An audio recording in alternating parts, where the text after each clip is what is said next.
Halo Jabra Tim. Ada sesuatu yang lagi rame nih. Lu harus kasih dia kesempatan lagi. Di atas kertas lo semuanya harusnya menang.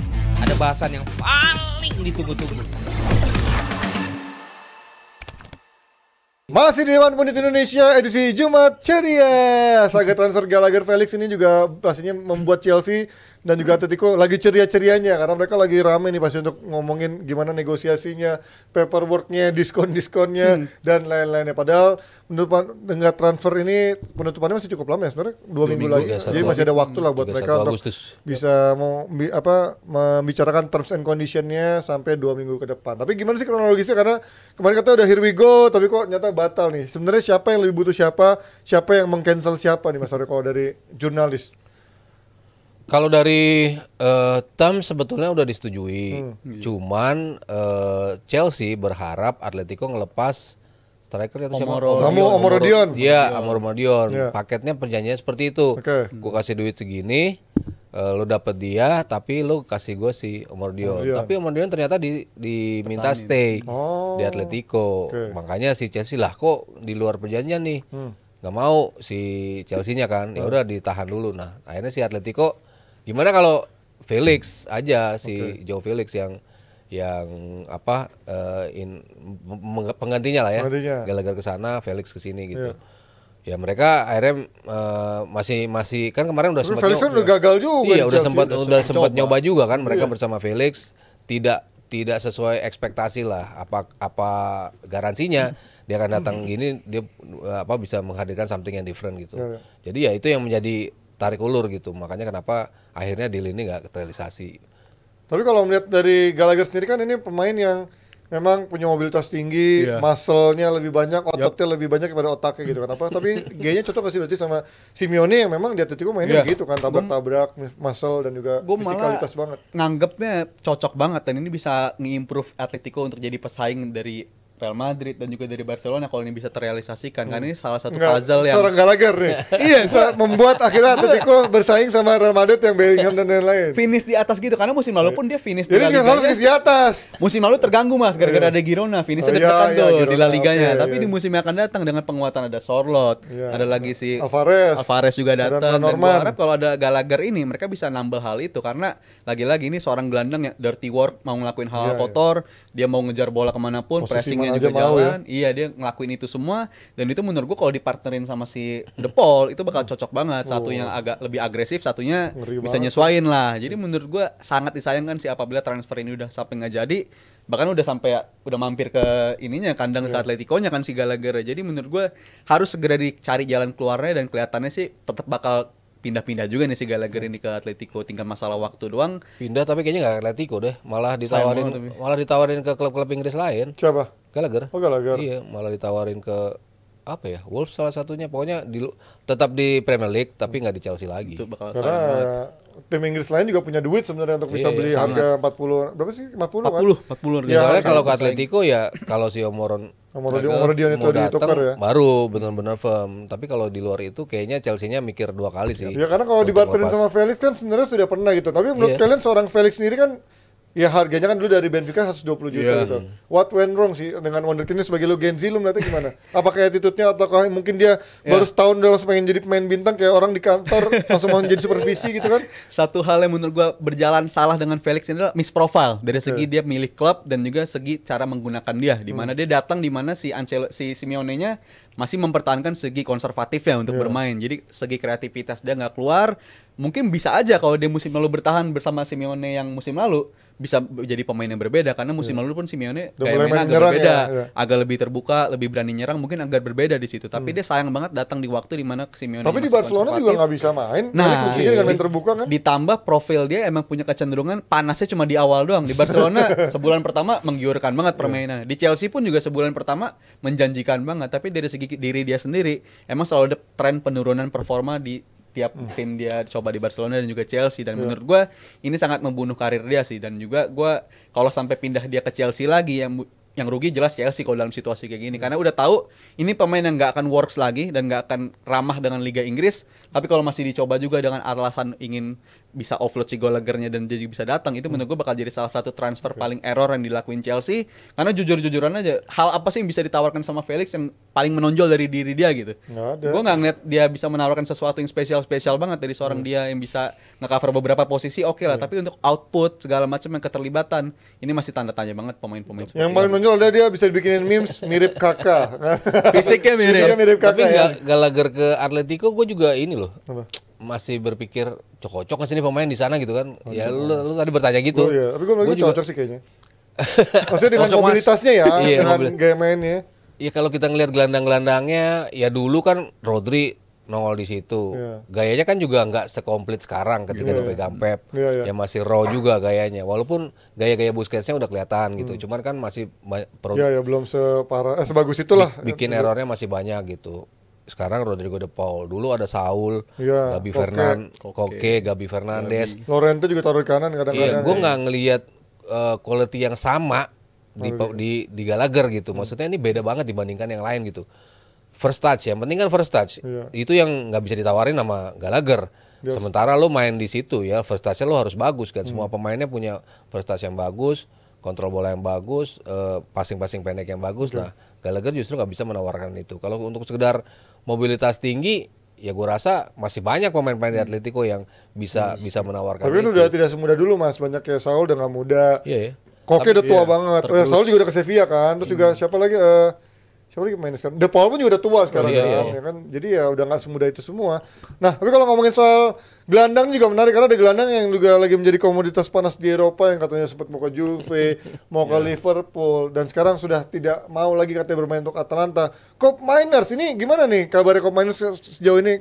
Dari apakah harganya yang membuat dia akhirnya tidak bisa pindah kemana-mana gitu? Ya 50 juta sih gue masih harap dia bakal pindah ke Juventus ya karena nyatanya sampai sekarang bahkan, kan? 50 sampai 55 range-nya dan Juventus kelihatannya paling serius untuk bisa ngelakuin rebuild di sisi gelandang karena udah ada Kevin Thuram, sudah Douglas Luiz dan gue rasa satu lagi untuk melengkapi Cup Miners ini dan ini lagi-lagi Cup Miners ini kan sebenarnya udah menyatakan keinginan dia udah pindah bahkan dari sebelum pertandingan lawan Liverpool yang bagus banget main di Anfield itu bahkan dia udah ngomong dari Maret dia ngomongnya mau cabut dia sebenarnya dari Atalanta ini dan gue ngerasa dia emang kalau dia sampai cabut ke Juventus gue masih ngeliat itu sebagai upgrade sebagai karirnya si Cup Miners tapi bagi Atalantanya lagi-lagi gue ngeliat ini tim yang emang kayaknya nggak menunjukkan ambisi untuk mempertahankan prestasi di musim-musim sebelumnya gitu karena dia 5 tahun terakhir kan sering banget gitu ya ada musim dimana dia breakthrough banget tapi ada pemainnya akhirnya minta cabut kayak contohnya dulu ada Kastanye habis itu ada lagi Højlund bahkan salah satunya jadi mereka emang sulit banget untuk mempertahankan satu pemain ketika mereka sudah mengalami musim yang bagus dan gua ngeliat ini upgrade bagi seorang Cup Miners tapi lagi-lagi downgrade bagi seorang Atalantanya ini sayang banget dia harus kehilangan pemain semacam Cup Miners kayak begini.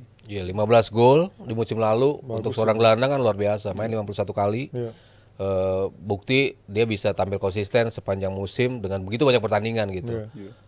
Selisih harga 55 dari Juventus, 60 Atalanta mintanya. Tapi sebetulnya kan selisih 5 tuh nggak seribet itu seharusnya. Dan si Gasperini sendiri dia pengen si Kopainas ya tetap di situ gitu kan. Cuman kalau lo mau pindah ya jangan yang kayak gitu-gitu banget gitu kan. Dia bilang gue nggak mau ikut di Piala Super karena gue mau ngurusin transfer dengan Juventus. Maksudnya ya ilah lo selesaiin dulu lah ini pertandingan kayak gitu makanya situasinya udah nggak enak gitu. Derun bahkan bilang gue udah nggak ngelihat sebuah perilaku yang enak lah dari baik pun Gasperini maupun si Cup Miners gitu. Jadi emang selayaknya memang ini pemain cabut gitu dan kalau tadi Rizal bilang ya Juventus butuh pemain tengah sekaliber dia gitu. Kalau Atalanta kan dia somehow bisa dapat pemain lah dari manapun mereka dapat, mereka bisa ngebentuk pemain. Gasperini selalu bisa nunjulin permainan terbaik timnya dibandingkan dengan Juventus yang butuh pemain yang udah jadi, udah bisa ngebuktiin sesuatu karena memang tuntutannya begitu besar dari Juventus. Karena kan kalau dibilang proven ya ini dibanding dua gelandang lainnya Kevin Thuram sama Douglas Luiz menurut gua belum proven ya dibandingin sama seorang Cup Miners ini memang menjadi mungkin paling senior dibanding dua gelandang lainnya yang akan Fegoli yang sukanya main judi yang nggak boleh kata Valen tadi kan. Locatelli ya masih. Locatelli katanya mau dijual bahkan katanya kan. Ini udah nggak ngerti sih gua. Mota emang punya ini yang ekstrim banget tapi kita lihat apakah mungkin Mota bisa memberikan revolusi yang memang membawa dampak signifikan positif untuk Juve atau justru masih butuh waktu panjang, dan ini akan juga menjadi perdebatan lagi dan mungkin akan memancing kemarahan dari fans Juve. Loh katanya lu gini maunya gitu, tapi ternyata mainnya nggak sesuai ekspektasi. Kita pindah ngomongin gelandang lainnya, ada Yusuf Fofana yang memilih AC Milan. Ini gimana? dibanding MU. Nah, ini nggak ada. MU nggak pernah mau bilang Yusuf Fofana. Gue juga nggak dengar. Ini orang-orangan sawah ini gue ngerti nih. Ya kalau di Feria mungkin bisa bagus kali ya, karena kayak Loftus-Cheek aja bisa jadi bagus gitu kan. Nah, lo ngeliat Yusuf Fofana ini apakah mungkin puzzle terakhir buat AC Milan? Kalau puzzle terakhir pun gue rasa puzzle terakhir juga enggak ya. Kalau ngomongin urgensi kedatangan dia pun gue nggak ngeliat terlalu urgent banget, karena the best preseason loh Milan. Udah banyak loh. Musim lalu udah banyak dan cukup bisa bersaing lah, walaupun hasilnya nggak terlalu bisa maksimal bersama Pioli musim terakhirnya. Tapi kalau dari segi gelandang mereka sebenarnya opsinya juga oke. Dan di pramusim pun gue bahkan salah satu pemain yang mengesankan ya dari pivot ya si Musah itu mainnya bagus di pramusim kemarin. Tapi mereka menyatakan pengen datengin gelandang lagi, dan jawabannya dari Yusuf Fofana ya sebenarnya ya tadi Mas Panji udah bilang kemungkinan bisa perform kalau mainnya di Serie A kayak begini. Dan gue juga ngeliat setelah World Cup dia kalah Prancis dari Argentina kan, setelah itu dia mulai coba tuh gelandangnya banyak yang dirotasi. Coba terus. Dan akhirnya Yusuf Fofana beberapa kali tampil, dan gue ngeliat dia beberapa kali main ya sebagai gelandang dia terbatas banget sih sebenarnya. Dia hanya opsi passingnya tuh selalu mau buru-buru ke depan segala macam. Tapi siapa tahu itu emang yang dibutuhin sama Milan, opsi passing yang buru-buru ke depan. Beda sama Matuidi. Iya, cara kontrolnya itu beda. Sama Maluda beda kan. Kayak Kondok Bia gitu lah, siapa lagi gitu lah. Tapi ya itu, kalau dari datanya sih gue baca dia juga passingnya itu hampir selalu orientasinya selalu ke depan. Jadi menurut gue untuk direct ya mungkin cocoknya emang pemain Milan butuhnya pemain kayak gini untuk melengkapi partner dia sama si Musa. Ke depannya tuh ada akurasi passingnya kelihatan nggak berapa persen itu kan. Itu belum kalau ngomong ke depan doang gue juga bisa, tapi yang penting selalu ke depan. Karena sayang kalau Loftus-Cheek dimaininnya lagi-lagi sebagai pendampingnya Musa, karena Loftus-Cheek menurut gua lebih bagusnya agak didorong ke depan. Karena kan masih ada siapa Tierney Reinders, masih ada walaupun Reinders kan belakangan agak naik advance kan, ada si Benacer juga. Siapa nih masih yang mau dikorbankan? Ada nggak Adli kan, tapi agak ke depan. Tapi kan mereka emang selama ini nyari penggantinya dari Gattuso lah dulu. Gattuso. Casey sebenarnya sudah. Siapa namanya? Tonali. Itu kan nggak ada pengganti yang firm kan, makanya dirotasi terus sampai akhirnya ya Reinders bagus, tapi Reinders ternyata lebih ke progres ke depan yang lebih bagus. Box to box lah kalau. Iya, lo butuh pemain yang betul-betul stay di tengah. Ya dia masuk ke kualifikasi itu sebetulnya untuk jadi pemain yang dirty work. Ya doing the dirty work, yang pemain-pemain yang ya seperti si Tonali dulu. Ya gua rasa sih kalau dia bisa dapet ya addition yang bagus, karena kan si Benacer nggak selalu main bagus juga. Cedera juga. Iya, sering mengalami cedera juga. Kalau mau lebih forward lagi, Pobega juga nggak stabil juga mainnya kan. Banyak pemain yang emang skuadnya gemuk gitu, tapi tiap lo dicoba tuh nggak pernah nunjukin ini loh kualitas yang bakal dihadirkan oleh Milan. Kalau dia masuk ke situ, gue rasa edition yang bagus lah. Untuk tapi Fonseca so far udah ini ya menjanjikan ya dari sisi pramusim ya. Pramusimnya oke ya, apalagi dia memaksimalkan beberapa pemain yang kayaknya kayak Chukwueze bisa lebih bersinar di bawah dia. Siapa lagi ya kemarin ya? Pulisic bagus banget. Pulisic, Salamakers juga kemarin kelihatannya. Tapi akhirnya Salamakers bagus banget mainnya. Akhirnya perpanjang nggak? Akhirnya nggak di stay nggak dijual ya? Karena kan tadinya dia masuk daftar jual kan. Tapi yang paling bagus sama Madueke yang mainnya gila banget. Pramusim. Madueke. Siapa tuh? Chukwueze.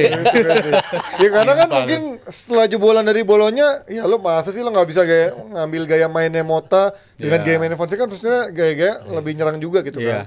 Akhirnya bisa kepake dibandingin lo pakai siapa? Sayap kanannya siapa sekali lagi? Polisi kan, tapi masih inti lah. Kanannya siapa lagi? Pesaingnya Chukwueze ada, Leo di kiri. Sama Salamakers bisa jadi back sayap juga kan, gantiin si Calabria kan. Tapi udah ada Emerson Royal. Gimana Emerson Royal? Kiri juga bagus. Karena dia Royal, apakah dia memberikan Royal gol-gol ke gawang sendiri atau Royal gimana? Milan kayaknya lebih bahaya belakangnya sih sebetulnya ya, menurut gue ya. Kalau di depan, tengah sama depan sih banyak opsi sih gue bilang, maksudnya tengahnya tuh ya memang kurang ya. Kemarin si Pavlovic itu yang masuk dari Salzburg ya. Kalau Salzburg siapa? Tomori kan. Oke lah Tomori inti. Tiao. Malik Thiaw. Kalulu juga kadang-kadang. Ya Tomori sama Kalulu dua pemain yang tadinya bagus banget, tapi ternyata belakangan kurang. Siapa lagi sih itu masih main? Siapa? Denmark. Enggak, udah enggak. Ya udah, maksud gue justru lo butuh pemain belakang sih kalau menurut gue ya. Untuk di-rotate. Ya selamat lah, pokoknya Milan gak akan juara lah tahun ini. Gue langsung di notes Inter sama fans Milan ya. Inter lagi nih. Inter sama siapa nih? Pesaing kuat kalian Siapa jagoannya musim ini siapa Serie A? Gue masih Inter sih. Inter sama? Inter. Pesaingnya siapa? Juve, walaupun belum kelihatan mainnya ya. Dan puzzle-nya masih kayak belum kelihatan siapa yang dibeli, siapa yang dijual ya. Inter, Juve sama Milan lah masih 3 itu. Gue Inter dan Napoli enggak? Gue Napoli. Wah bisa sih dengan sekarang Conte ya. Musim walaupun pertama belum tahu Conte strikernya siapa nih. Selalu sangar sih. Iya, musim pertama Conte selalu wangi. Baru dia jeleknya musim kedua ketika dia udah mulai ngambek-ngambekan. Bukan udah musim mulai pertama intervensi. sih. Paruh kedua musim pertama. Lagi bagus-bagus ya. Paruh keduanya dia selalu bagus tuh. Amin, semoga Lukaku cepet ke Napoli biar kelihatan tuh Lukaku yang sekarang sudah semakin uzur dan juga lambat ya. Dan saya sudah DPI hari ini sekali lagi mau ngingetin beberapa hal karena hari Minggu besok akan ada live reaction Chelsea lawan City jam 21.30 waktu Indonesia Barat, dan hari Selasa minggu depan kita akan ada pertemuan pertama bagi kalian yang pengen banget belajar jadi pandit untuk datang ke komunitas Pondit Indonesia di Pasti Bisa Coffee Pancoran jam 7 malam tuh. Terima kasih Rizal, terima kasih Mas Aryo, dan terima kasih juga buat staf sus yang sudah bertugas, dan terima kasih juga buat Awi dan PT Mitsindo Visual Pratama. Semoga weekend kalian menyenangkan, happy weekend semuanya, bye bye, sampai jumpa hari Senin. Halo Jabra Tim. Ada sesuatu yang lagi rame nih. Lu harus kasih dia kesempatan lagi. Di atas kertas lo semuanya harusnya menang. Ada bahasan yang paling ditunggu-tunggu.